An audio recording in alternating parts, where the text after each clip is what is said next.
சொல்றல தமிழ்நாடு தான் உனக்கு உயிர், தமிழ்நாடு தான் உன் வீடுன்னு சொல்றல.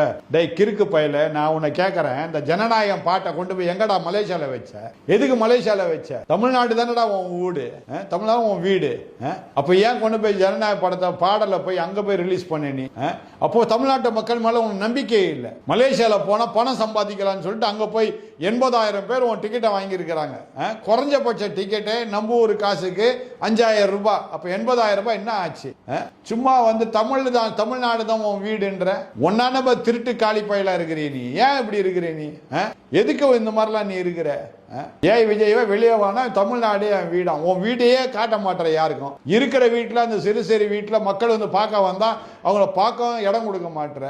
வீட்டை விட்டு வெளியே வர பாவம் எத்தனையோ ஜனங்கள் கையெடுத்து கும்பிட்டு கை காட்டுது, அதை கூட கண்டுக்காத மாதிரி நீ போற. அவ்வளோ பெரிய ஆளாயிட்டே நீ. இப்பவே நீ சினிமா நடிகனா இருக்கும் போதே இப்படி இருக்கிறன்னா நீ வந்து முதலமைச்சர் ஆனா என்ன பண்ணுவேன்? நீ இருக்கிற திராவிட முன்னேற்ற கழகத்தை கூட கேவலமா நடத்திடுவேன் இந்த தமிழக மக்களை. அதுதான் நடக்கும். ஏதோ ஒருத்தர் விசில் அடிக்கிறான், உன்னை பார்த்து உனக்கு விசில் இது கொடுத்தான் பத்தியா? கரெக்டா இந்த தேர்வு ஆணையம் கரெக்டா கொடுத்துருக்கிறான் பாரு.